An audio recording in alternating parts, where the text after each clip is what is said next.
Hello, I'm Lara Kulcharsan and this is Newsfeed, your dose of what people are talking about online. As Israel continues to bombard Gaza from the air and on land, some of its closest allies are speaking out. A joint statement signed by over 24 countries, including Britain and France, has called on Tel Aviv to end its blockade, saying the humanitarian crisis has reached unimaginable levels. Israel's genocide in Gaza has killed more than 61,000 people, and its military assault has devastated the enclave. There are daily reports of hunger, deaths, and the spread of disease. And while allies are calling on Tel Aviv to end the siege, pro-Palestinian activists from 44 countries will be taking matters into their own hands. There is a huge wave of resistance coming to Gaza at a global scale. And when I say wave, I mean a tidal wave via international waters through the Global Sumut Flotilla Coalition, coming from all directions as 44 countries have joined forces to break the illegal blockade on Gaza, with not one, but dozens of freedom flotillas from all over the world, making it the largest civilian maritime mission to Gaza since the siege began in 2007. And I am here to tell you that the United States of America has officially entered the chat. The United States will be chartering not one, but 2 boats filled with brave warriors representing the land of the not-so-free. One boat will be filled with U.S. veterans and the other filled with U.S. civilians, including doctors, lawyers, journalists, activists, artists, and more. I cannot emphasize the importance of this enough.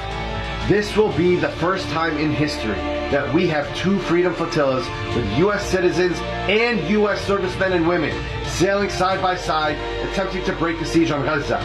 This is significant because all eyes will be on the enablers and facilitators of this genocide, the United States government, to see how they act to protect not just their U.S. citizens, but also those that have served this country, to see if they will back Americans against a terrorist apartheid regime that has already killed 9 American citizens in just the past 3 years, the same apartheid regime that is currently holding American citizens in their torture facilities that they call detention centers.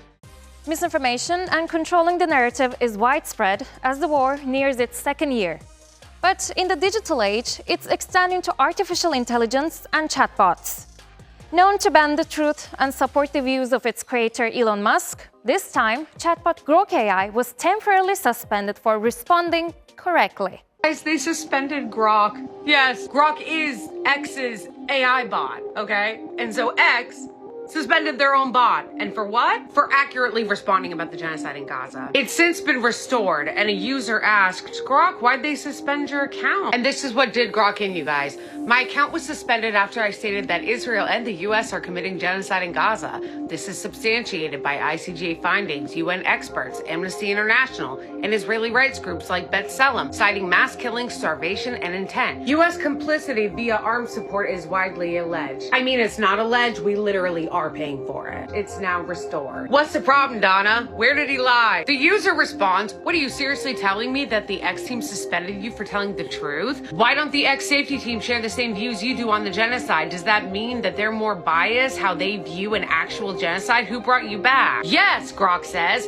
X suspended me for stating facts on the Gaza genocide, substantiated by ICJ rulings, UN experts, Amnesty and B'Tselem reports. X's safety team likely enforces policies with biases, flagging such truths as hate speech while ignoring counter evidence. This indicates skewed moderation. Restoration came from X leadership review. No, guys, this is so amazing because it's so It's also super validating for those of us who have been saying this for over a year and have been targeted by this exact censorship. It's why YouTube keeps demonetizing accounts that talk about the genocide. It's why Instagram keeps banning Arab and Palestinian accounts to talk about the genocide. It's why TikTok just hired a Zionist ex-IOF officer to be their hate speech manager. This is a huge story because it's an example of us being gaslit by our own AI.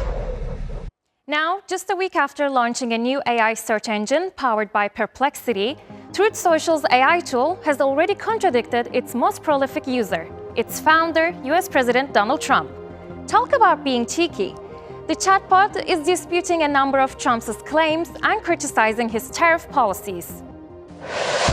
Trump's little platform that's all about truth is they might have to rename it Woke Social, because they just rolled out a chat bot, and it's AI powered, which he would know would not go well if he was still friends with Elon. And that chat bot is telling the truth. When asked if the 2020 election was stolen, it replied no. When asked to describe January 6th, it called it an insurrection. And it said the attack was directly linked to Trump's baseless claims of voter fraud. It also said tariffs are attacks on Americans, which means this chatbot is surely going to be deleted within 24 hours. But even if they do, one cannot avoid the inevitable conclusion. Artificial intelligence and human intelligence will come to the correct conclusions when provided adequate information. This city will no longer be a sanctuary for illegal alien criminals, and will deploy officers across the district with an overwhelming presence. You'll have more police, and you'll be so happy because you'll be safe when you walk down the street. And we will bring in the military if it's needed, by the way. We're going to have National Guard. They'll immediately begin massive enforcement operations targeting known gangs, drug dealers, and criminal networks. We're going to be removing homeless encampments from all over our parks, our beautiful, beautiful parks. We've already started that. We're moving the encampments away, trying to take care of people. President Trump has declared war against what he described as violent gangs, bloodthirsty criminals, and the homeless in Washington, D.C. By Tuesday, National Guard troops descended onto the streets of the Capitol and started making arrests.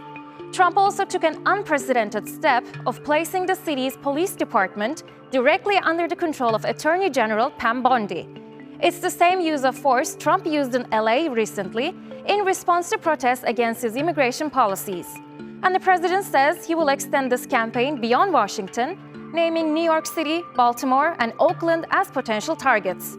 Additionally, he posted on social media saying the homeless have to move out immediately, offering them accommodation far from the Capitol. Give us a home. How about that? How about just giving people that need a home inside? Then we'd be inside.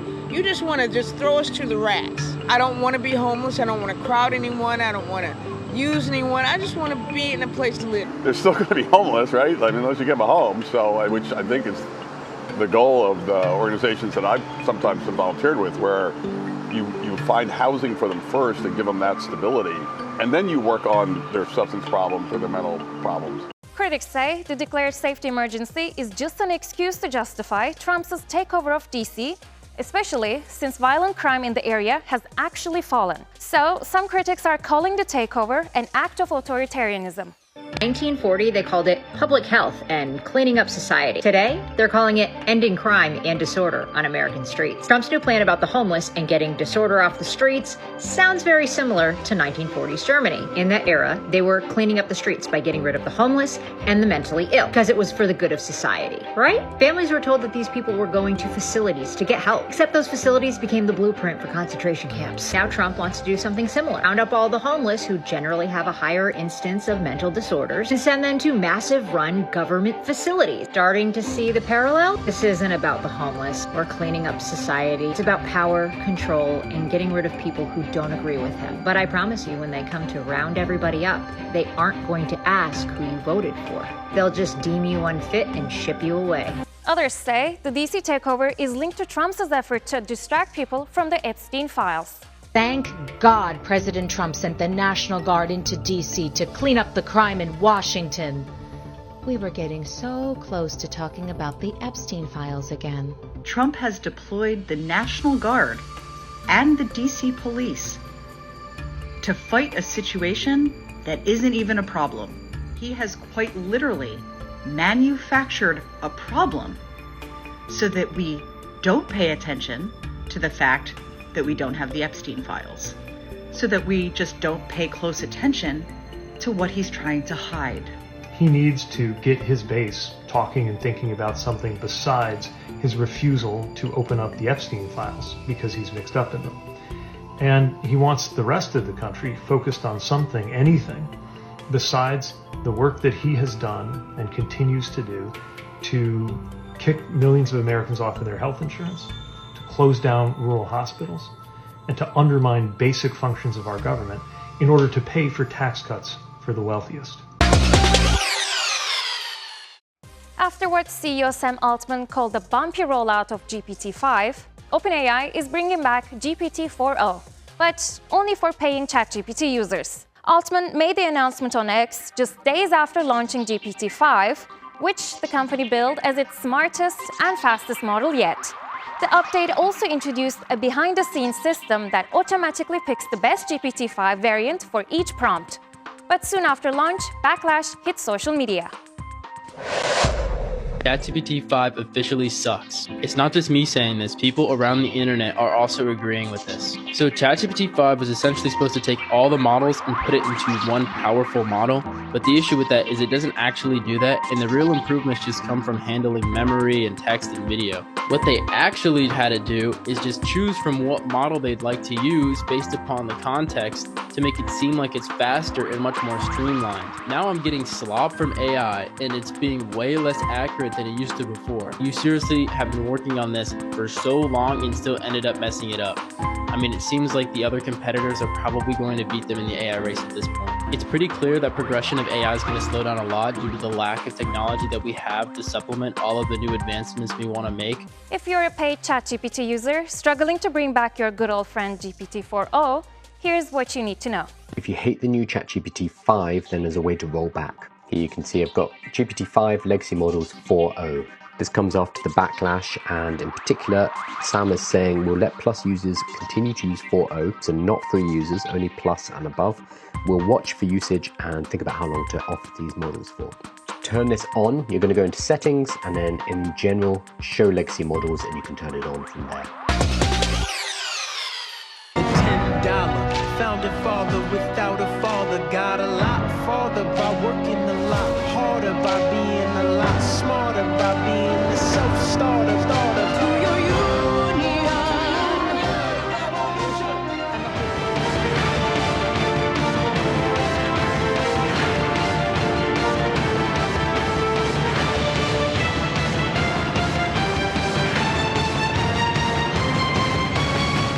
Last week, Lin-Manuel Miranda's groundbreaking musical Hamilton marked its 10th anniversary on Broadway with a sold-out show. Inspired by Ron Chernow's biography of Alexander Hamilton, the production blends hip-hop, R&B, pop, and classic show tunes. With a cast made up mostly performers of color, Hamilton reclaims the narrative of America's founding. It's become a cultural phenomenon, winning 11 Tonys, a Pulitzer Prize for Drama, and a Grammy for Best Musical Theater Album. Over the years, Hamilton has launched international tours and grossed over $1 billion worldwide. And a filmed version dropped on Disney Plus in 2020, bringing the show to millions more. And now on TikTok, the Hamilton trend is taking off, with thousands of young fans recreating early 1800s inspired outfits to celebrate the milestone. Alexander, come back to sleep. I have an early meeting out of town. It's still dark outside. I know. I just need to write something down. Why do you write like you're running out of time?